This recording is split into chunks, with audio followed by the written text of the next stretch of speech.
పుట్టపర్తి నుంచి నేను వస్తూ హెలికాప్టర్లు వస్తూ చూసుకుంటా వస్తే ఎక్కడ చూసినా మిషన్లు పనిచేసి మొన్నటి వరకు నీళ్ళు ఇచ్చాం. అప్పుడప్పుడు వర్షాలు పడుతున్నాయి. ఈరోజు చూసిన దృశ్యాలు చూసినప్పుడు నాకు కడుపు నిండిపోయింది. ఒకప్పుడు హెలికాప్టర్లు వస్తే అనంతపూర్ జిల్లాలో, ఇప్పుడుండే హిందూపూర్ జిల్లాలో, ఇది పుట్టపర్తిలో ఎక్కడ నీళ్లు కనపడేటివి కాదు, చెట్టు కనపడేది కాదు. ఈరోజు నేను ఆనందంగా చెప్తున్నా, ఎక్కడ చూసినా నీళ్లు కనపడొస్తున్నాయంటే నా కడుపు నిండుతా ఉంది, ఆనందంగా ఉంది. దీనికి గర్వపడుతున్నానని చెప్పి కూడా నేను మీకు తెలియజేస్తున్నా. ఒకప్పుడు మీలో కూడా మనుషులు చూస్తే దిగాలుగా ఉండేవాళ్ళు, ఇప్పుడు హుషారుగా ఉన్నారు. ఎందుకు ఆ మాట వాడానంటే నీళ్లు లేకపోతే ధైర్యం రాదు, సంకల్పం ఉన్నా తెగింపు రాదు. ఈరోజు మీకు అందరికీ ఒక నమ్మకం వచ్చింది.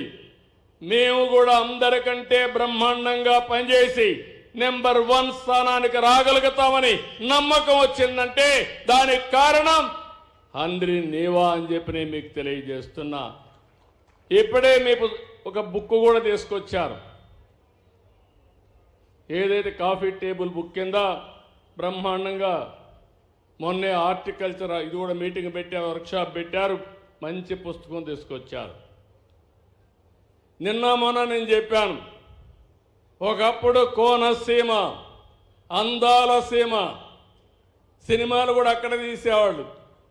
అలాంటి కోనసీమ మీకంటే వెనకబడింది. ఇప్పుడు నీళ్లున్నాయి కానీ అవకాశాలు తక్కువ ఉన్నాయి. మొన్నటి వరకు నీళ్లు లేవు, ఇప్పుడు నీళ్లు వచ్చాయి, అవకాశాలు పెరిగాయి. దీనివల్ల మీరు 13వ స్థానానికి వచ్చారు. ఇప్పుడే మీ మంత్రుల్ని, మీ ఎమ్మెల్యేలని కలెక్టర్కి ఆదేశాలు ఇస్తున్నా. 13 ఆమోదయోగ్యం కాదు. రాష్ట్రంలో టాప్ 3లో అనంతపూర్ జిల్లా ఉండాలి. దీనికి ప్రణాళికలు తయారు చేసుకోవాలి. దీనికి మీకు ఏం కావాలో హెల్ప్ చేయడానికి మేము సిద్ధంగా ఉంటామని చెప్పి కూడా నేను మీకు తెలియజేస్తున్నా. ఈరోజు మీరు ఒక్కసారి చూసినప్పుడు మొత్తం శ్రీశైలం రిజర్వాయర్ నుంచి కుప్పం వరకు 773 కిలోమీటర్లు లెంగ్త్ ఉంది ఈ కెనాల్. ఏషియాలోనే అతిపెద్ద పొడవైనటువంటి నది హంద్రి నీవా అని చెప్పి కూడా నేను మీకు తెలియజేస్తున్నా. ఇప్పుడే కేశవ్ ఒక మాట చెప్పారు. ఎందుకంటే ఓసారి ఈ సంవత్సరం వర్షాలు బాగా పడ్డాయి, డిపార్ట్మెంట్ వాటర్ మేనేజ్మెంట్ సఫిషియెంట్గా ఎఫెక్టివ్గా చేశాం. రాయలసీమలో ఉండే అన్ని రిజర్వాయర్లకి, అన్ని చెరువులకు నీళ్లు తీసుకొచ్చాం.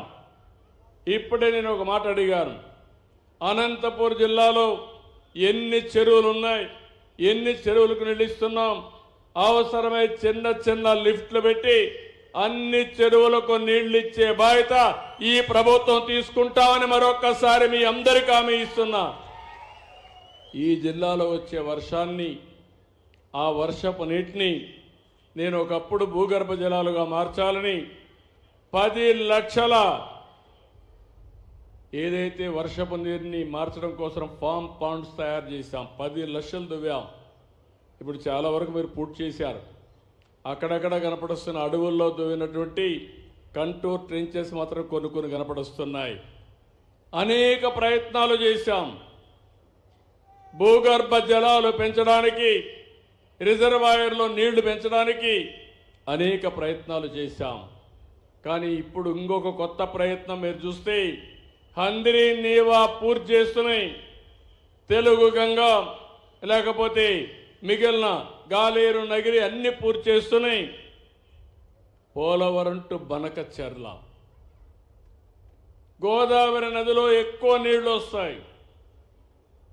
సముద్రంలోకి ఆవరేజ్న 100 సంవత్సరాల్లో 2000 టీఎంసీ నీళ్లు సముద్రంలోకి పోతున్నాయి.